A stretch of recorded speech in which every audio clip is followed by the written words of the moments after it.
All right, welcome back to the Homestand Show. Time to talk some Blue Jays. They open up a 3-game set in the Bronx against the Yankees. And joining us now is Joe Pisapia, the author of the Fantasy Black Book series. Joe, how are you? I'm doing great. Thanks for having me on the show today. Did I nail the last name? You absolutely crushed it. Oh, So okay. you get Heart's extra pounding. points. I'm like, oh my goodness. You practiced before the show, before the segment. I'm very pleased. You did it. You nailed it the first time out of the gate. So many a host have failed at that. But you, my friend, have already succeeded. So well done. Albert's hosting mechanics are fantastic. Oh, thank you. Just Yes. some baseball parlance. Well, we're off to a good start here, which is good. Okay, let's talk some Yanks. 12-7. It feels like they just played okay, but they're on a 102 win pace at the moment. What have you made the Yankees start to the season this year? Well, the Yankees start to the season has been obviously pretty good, as you said. Gerrit Cole has been absolutely spectacular. Aaron Judge has been wonderful as well. There's some underlying issues, though, with the Yankees that I think bear witness. Actually, we just wrapped a show over at Fantasy Pros on the MLB channel where we talked about how Aaron Judge just hasn't hit lefties. And I didn't even realize how poorly it's been. He's hitting just 0.83 against left-handed pitching so far this year. The OPS is ridiculous. It's around 300. So that's got to turn around for Aaron Judge if he is going to continue at this pace that he's at. And in terms of the rotation, you got Herman going tonight, and he was very good in his last outing. I think you're in a spot here with Carlos Rodon going for another CT scan, though, on that back. That's troubling because I thought this was a great addition for the Yankees. I thought that he had turned a corner in terms of his health. We saw what he did a few years ago with Chicago. We saw what he did last year with San Fran. I thought getting this left-handed counterpart to Gerrit Cole in this rotation would be a really good thing. Unfortunately, he hasn't been on the field yet for the Yankees. So that's an underlying issue, too. Volpe's starting to come around. The Giancarlo Stanton injury is just another one of the many Giancarlo Stanton injuries that we could probably set our watch to. So the Yankees have been a little bit of a benefit of, hitting everybody at the right time, getting, some good moments there. They had a tough series against the Twins, and the Twins pitching is very good. But I think that as the season goes on, the health of the Yankees has really got to improve. You get Severino and Rodon back in that rotation. That's good. But at the same time, if you don't have Stanton for a long period of time and you don't have Aaron Judge start to hit lefties and Carlos Rodon start to be that other guy at the top of the rotation, it is going to start to wear on them eventually. Anthony Rizzo is batting .344 this season. He's off to a hot start. Is it just as simple as baseball eliminating the shift, or is there more to Rizzo's game that you've seen so far that he's got him to such a great start? Yeah, that's a big part of it. The shift being eliminated is great for baseball. It's great for baseball fans. It's great for Anthony Rizzo. It's great for all of the Italians like me. We love it. Rizzo loves it. Pisapia loves it. Everybody loves it.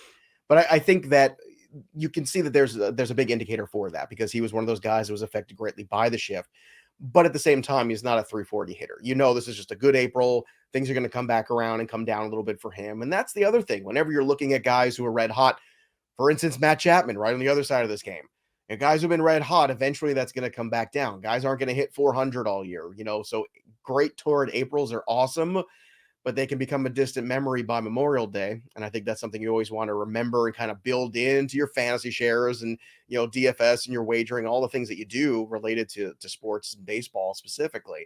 That, baseball is a game of streaks. And right now, you look at Rizzo's streak and he's been on a good one in April. Eventually it will come down, but his contribution has kind of, helped lift where they've had some, deficits. Again, Volpe started to turn things around. The athleticism's there. I got to watch him. Actually, he played for the AA Yankees last year, which is about 15 minutes from my house in New Jersey. So I got to see him a few times, and he is the real deal. The stolen bases are already there. You've seen that from him. The defense is there. The kid can hit. I think he's just got to get comfortable at the big leagues. I think it's more mental than anything right now for him. But they're going to need him to hit. They're going to need...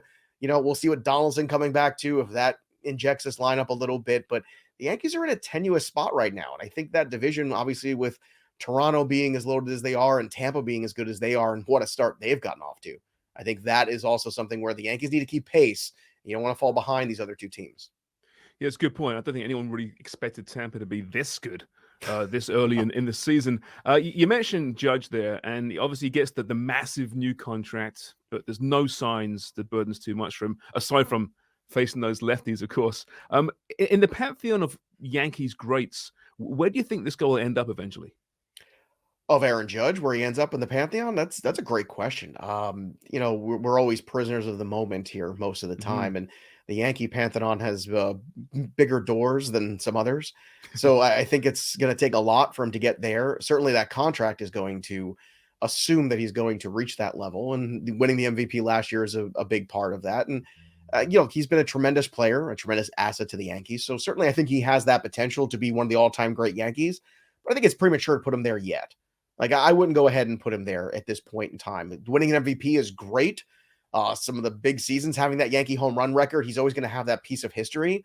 But when you're playing for the Yankees, we're talking about Ruth and Mantle and Gerrit. We're talking about all-time great players. So it's a little trickier. I mean, even Derek Jeter, is he going to reach that level? Probably not. The Yankees also measure these guys in a different platform of World Series championships. So unfortunately, until he has a couple of those rings on the finger, you have to kind of have those before you're considered in that same upper echelon. Otherwise, you're more in the Don Mattingly group of players. And I think that's a better comp for where Aaron Judge is in this stage of his career. We're speaking with Joe Pisapia. Joe, we're going to get Manoah and Cole once again, a rivalry that seems to have started last season. Both having different seasons. Cole starting off really well, tied for the wins in the MLB. For Manoah, not so good. This might be a loaded question, but how do you fix Manoah? Not so good. That was very politically correct of you. Well done. Hopefully Alek Manoah is watching and he's saying, yes, not good. That's accurate. He hasn't been good. And I think he knows that. And I think maybe he's just pressing a little bit. Last year in April, he had a 1.4 ERA. So it's not like he is historically a slow starter. You could point to some of the temperatures of some of the early games. You could certainly point to that. You could point to it's April. Maybe he's going through a dead arm thing. I think as long as the health of Alek Manoah is intact, and by all accounts, we haven't heard anything otherwise, then you expect him to turn around. So if you're playing fantasy leagues right now, in my home league, he just got traded this week. Someone beat me to the punch. I would be trading for Alek Manoah. And if there is a get right game scenario for Alek Manoah, to me, it's against the Yankees. This guy always shows up in big games against the Yankees. In 6 starts against the Yankees, he has a 2.31 ERA. He loves pitching in Yankee Stadium. He is a fiery kind of guy. And he has never shied away from the big stage. And I love that about him. He's a hoss too.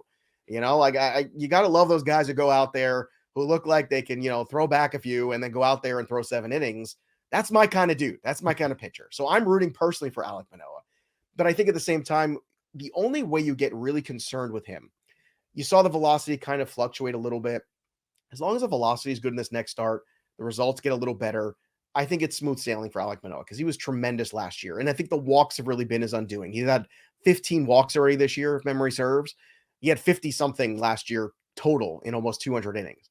So when you walk guys, you're giving guys extra opportunity to beat you up. And I think that's what he's been doing. So hopefully he can start to limit those walks, get back to basics, get back to pounding the zone with the fastball.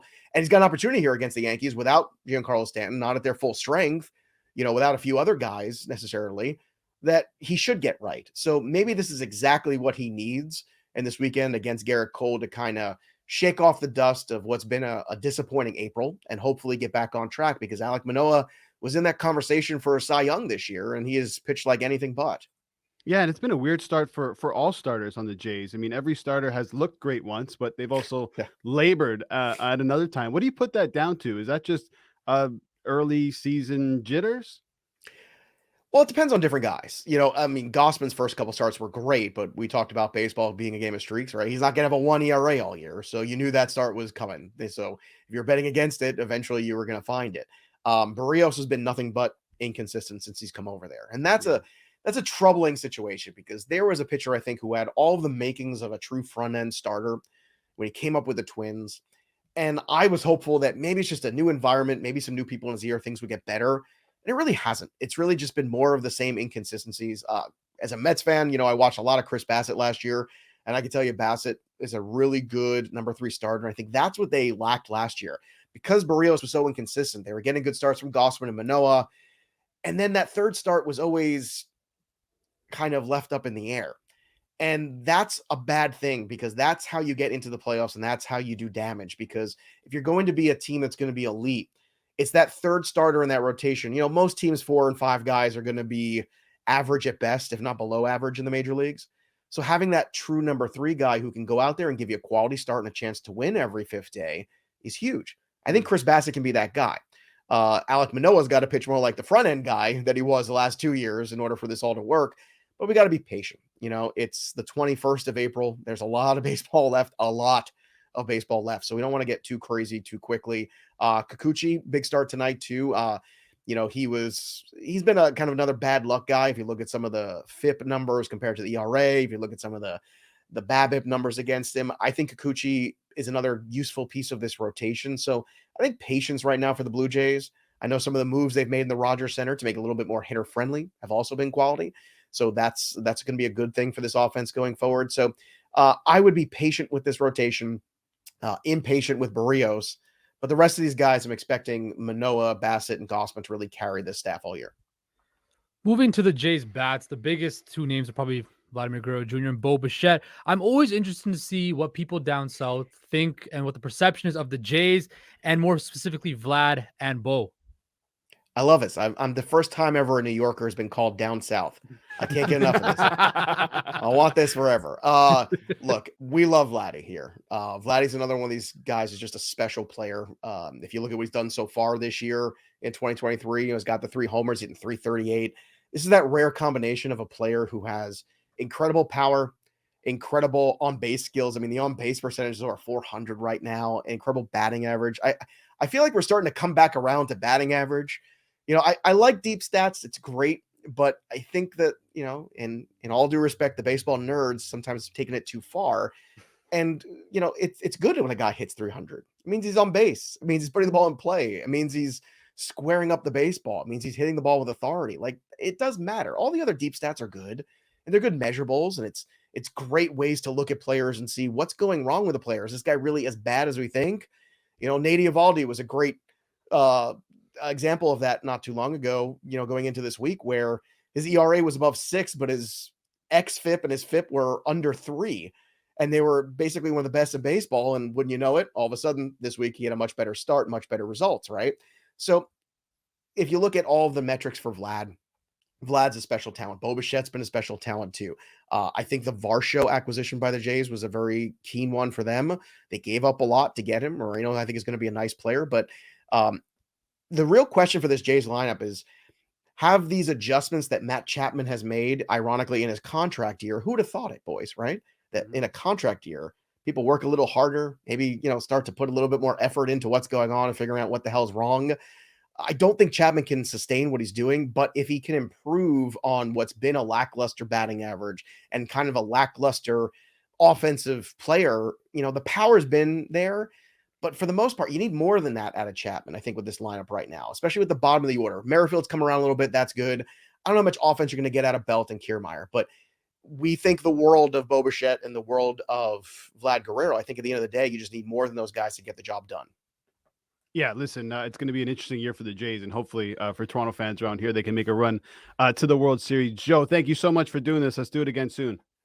Absolutely. Appreciate you having me. And again, thank you so much for doing so much great work on the pronunciation of the last name. It means a lot. Joe, Us Southerners love it.